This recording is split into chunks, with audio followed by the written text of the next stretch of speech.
Еске алып күнде сағына іздер, әр сөзінде мың мағына жүзген, дәл қазір абай тірі болып тұрса таяқ жер еді тағы да бізден.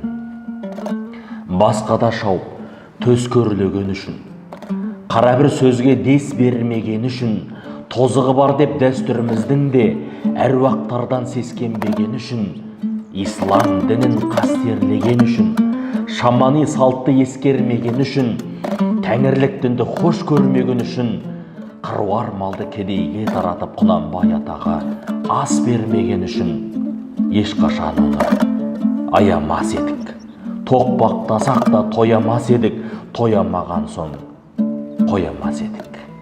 Қанденге күнін қаратар едік, күшіктерімізге талатар едік, интернет деген ит шабарымыздың иесін айтып сабатар едік, сақалын оның бір талдап жұлып, бахабес қылып қаматар едік.